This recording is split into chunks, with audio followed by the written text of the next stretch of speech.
একটি নমস্কারে প্রভু, একটি নমস্কারে সকল দেহ লুটিয়ে পড়ুক তোমার এ সংসারে।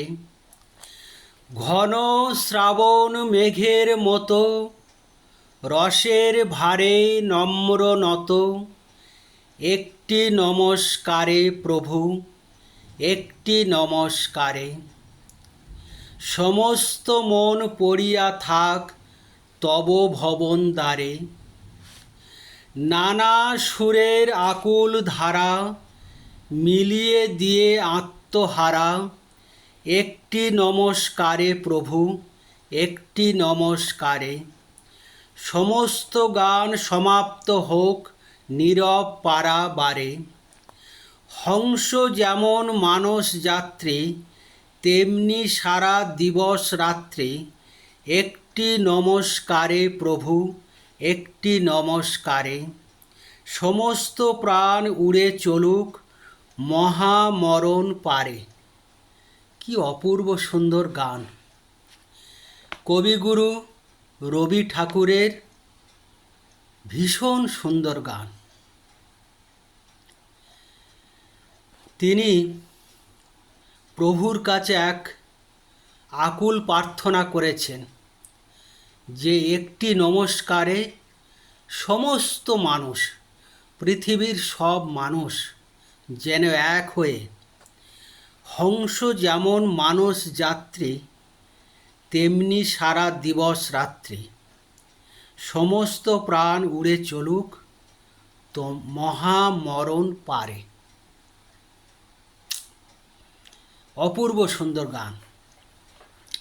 এই গানটা কবিগুরু স্বরবৃত্ত ছন্দে লিখেছেন। প্রথম দু লাইন হচ্ছে, একটি নমস্কারে প্রভু, একটি নমস্কারে সকল দেহ লুটিয়ে পড়ুক তোমার এ সংসারে। মাত্রা কত? 4 4 4 2। এই দু লাইনটাকে গানের ভাষায় বলা হয় স্থায়ী বা গানের মুখ। পরের যে 3 লাইন আছে, যেমন ঘন শ্রাবণ মেঘের মতো 4 4, রসের ভারে নম্র নত 4 4, একটি নমস্কারে প্রভু, একটি নমস্কারে সমস্ত মন পড়িয়া থাক তব ভবন দ্বারে। এই 3 লাইন, এটাকে বলা হয় অন্তরা 1। এবং এখানে দেখুন তব ভবন দ্বারে, এই যে অন্তমিলটা, প্রথম যে স্থায়ী একটি নমস্কারে তার সাথে অন্তমিল, বা দ্বিতীয় লাইনে ছিল তোমার এ সংসারে, সারের সাথে অন্তমিল। তাহলে গানের অন্তরাতে করা হয় কি, শেষের শব্দের অন্তমিলটা সবসময় স্থায়ীর সাথে মিলিয়ে করতে হয়। তাতে কি হয়, যিনি গান তিনি অন্তরা গাওয়া শেষ হলে সাথে সাথে স্থায়ীর যে 2 লাইন সেটা আবার রিপিট গাইতে সুবিধা হয়। তো এটা গেল অন্তরা 1। আর অন্তরা 2টাও ঠিক সেম অন্তরা 1-এর মতো সমমাত্রায় লেখা, এবং এখানেও মানে অন্তমিল হচ্ছে নীরব পারা বারে।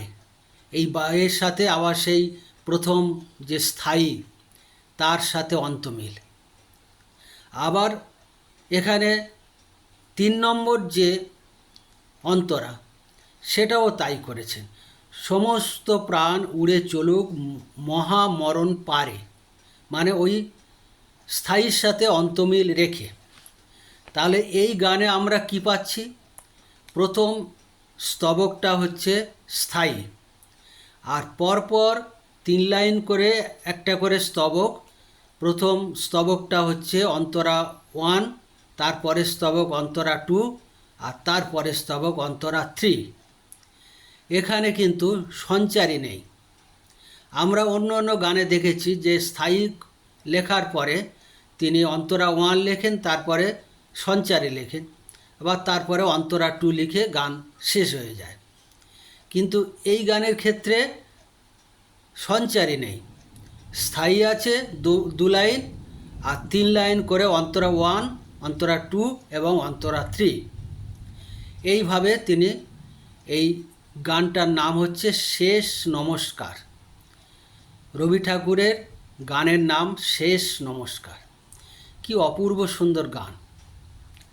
তো আপনারাও ওরকম গান লিখুন, ভীষণ ভীষণ সুন্দর করে, ভালো ভাষা দিয়ে। এবং আজকে যে আমি আলোচনায় আসব উৎপেক্ষা অলঙ্কার। এই উৎপেক্ষা অলঙ্কার, এই অলঙ্কার দিয়ে যত আপনি গান, কবিতা ইত্যাদি লিখবেন তত কিন্তু গান সেজে উঠবে। তা উৎপেক্ষা অলঙ্কারে বলতে গেলে, যে উৎপেক্ষা অলঙ্কার আমি আগের দিন আলোচনা করেছি। উৎপেক্ষা অলঙ্কার কি না, উপমেয়, অর্থাৎ যাকে আমরা তুলনা করি তাকে বলি উপমেয়, আর যার সাথে তুলনা করি তাকে বলি উপমান।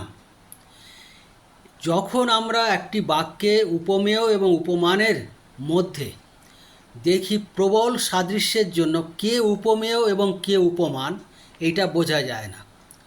সেই ধরনের অলঙ্কারকে আমরা বলি উৎপেক্ষা অলঙ্কার।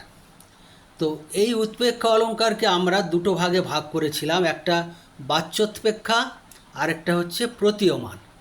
বাচ্যোৎপেক্ষা নিয়ে আমি ইতিপূর্বে আলোচনা করেছি গত ভিডিওতে। আজকের আমার আলোচনার বিষয় প্রতীয়মান উৎপেক্ষা অলঙ্কার। কিন্তু এই প্রতীয়মান বলার আগে বাচ্যোৎপেক্ষা একটু না বললে বোঝার একটু অসুবিধে। যেমন আমি উৎপেক্ষা অলঙ্কারে কি বললাম, যে উপমেয় অর্থাৎ যাকে তুলনা করছি, আর উপমান অর্থাৎ যার সাথে তুলনা করছি, এই দুটোর মধ্যে প্রবল সাদৃশ্য থাকবে এবং কে উপমেয় কে উপমান বোঝা মুশকিল হয়ে যাবে। সেই ধরনের বাক্যবন্ধকে আমরা বলি উৎপেক্ষা অলঙ্কার। তাহলে এটার মধ্যে দুটো ভাগ আমি বললাম, কি বাচ্যোৎপেক্ষা আর প্রতীয়মান। বাচ্যোৎপেক্ষার উদাহরণ দিতে গিয়ে আগের বারে বলেছিলাম, ক্ষুধার রাজ্যে পৃথিবী গদ্যময়, পূর্ণিমার চাঁদ যেন ঝলসানো রুটি।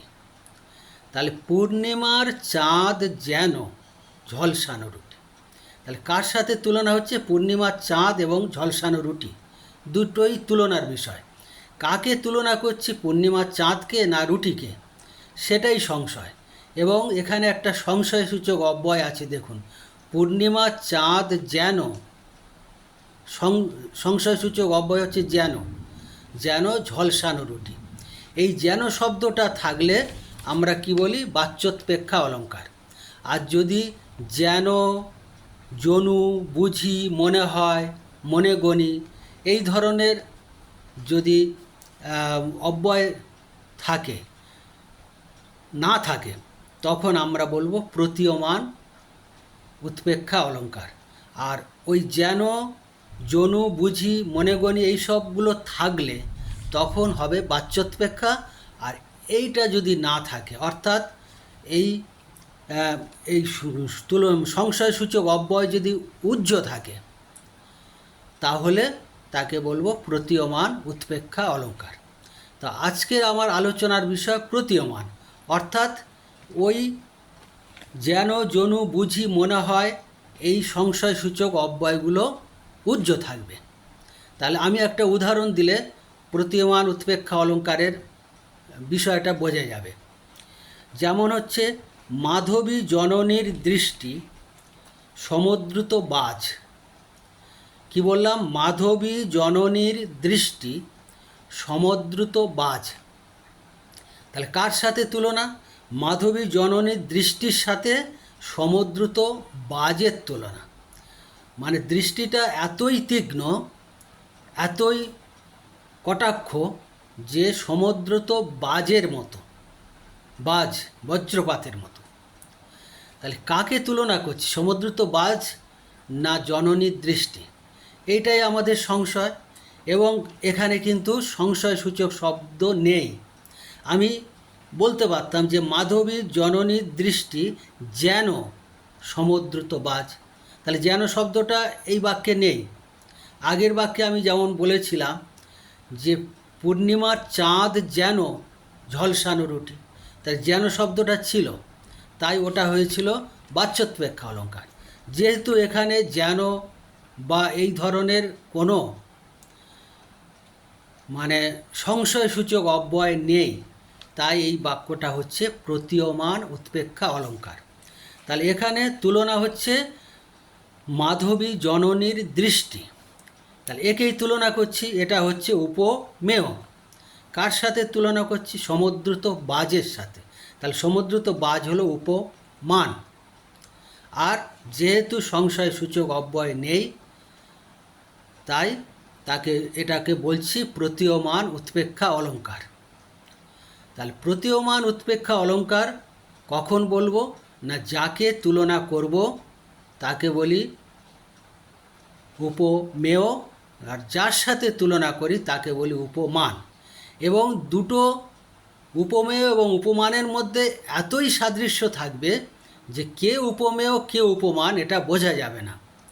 আর সংশয়সূচক অব্যয় এইখানে উজ্জ্ব থাকবে, তাহলে সেই বাক্যকে আমরা বলব প্রতীয়মান উৎপ্রেক্ষা অলঙ্কার। তো আমি আরেকটা উদাহরণ দিই, তাহলে আরও ভালো বোঝা যাবে। স্তব্ধ অতল দিঘি কালো জল, নিশীত শীতল স্নেহ।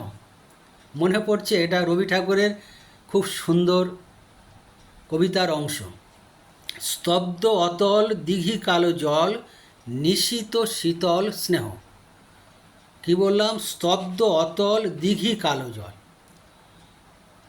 এখানে তুলনাবাচক শব্দ নেই, কিন্তু এখানে বলা যেতে পারত যে স্তব্ধ অতল দিঘি কালো জল যেন নিশীত শীতল স্নেহ। তাহলে যেন শব্দটা নেই, রবি ঠাকুর লেখেনি, আমাদেরও ক্ষমতা নেই ওখানে যোগ করা। তো যাই হোক, এই বাক্যটা হয়ে গেল কি? প্রতীয়মান উৎপ্রেক্ষা অলঙ্কার।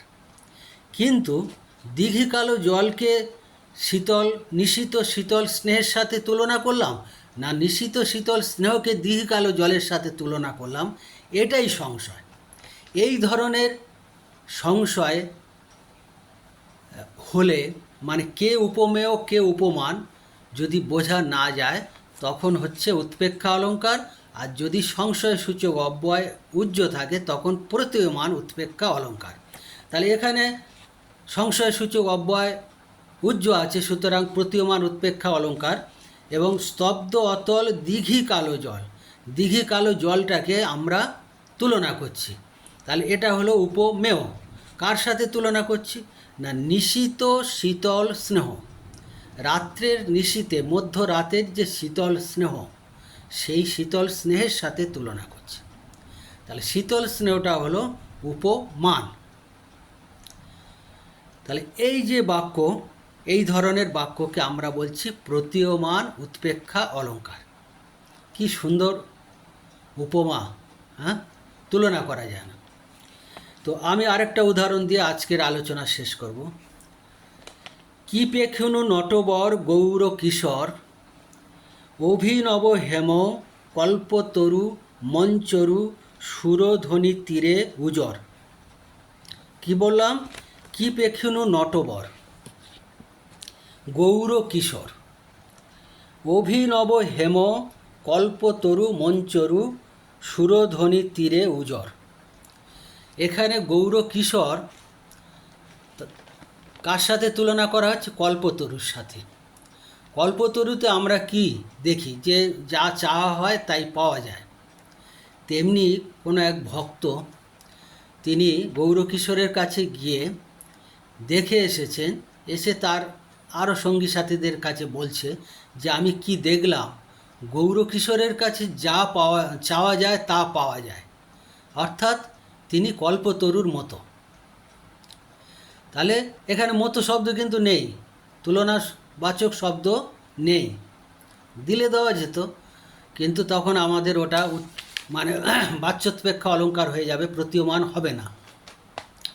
তা প্রতীয়মান উৎপ্রেক্ষা অলঙ্কার, তাহলে আমি বুঝলাম কি যে তুলনা হচ্ছে গৌর কিশোরকে তুলনা করা হচ্ছে, সুতরাং গৌর কিশোর হচ্ছে উপমেয়। কার সাথে তুলনা করা হচ্ছে? কল্পতরুর সাথে। তাহলে কল্পতরু হচ্ছে উপমান। কি সুন্দর বাক্য বিন্যাসে এগুলোকে বলা হয় অর্থ অলংকার। কি সুন্দর মানে অর্থ দিয়ে সুন্দর বাক্য বিন্যাসে উপমা তৈরি হয়েছে। এই ধরনের উপমা দিয়ে যদি কবিতা গান লেখা যায়, তো সে গানগুলো যুগ যুগ বেঁচে থাকবে, কবিতাও যুগ যুগ বেঁচে থাকবে। সুতরাং আপনারা যখন কবিতা লিখুন, গান লিখুন, গল্প লিখুন, যত উপমা অলংকার, সে শব্দ অলংকার হতে পারে, অর্থ অলংকার হতে পারে, আপনারা ব্যবহার করুন, দেখবেন কবিতা যুগ যুগ বেঁচে থাকবে। তো আজকের আমার প্রতীয়মান উৎপ্রেক্ষা অলংকার নিয়ে আলোচনা এখানেই শেষ হলো। ভালো থাকবেন, সঙ্গে থাকুন, সৃজনে থাকুন, লাইক কমেন্ট করুন এবং উৎসাহ দিন, এবং বিভিন্ন রকমের উপমা সহযোগে আপনারাও কবিতা গান লিখুন। নমস্কার, নমস্কার, শুভ বিজয়ের নমস্কার।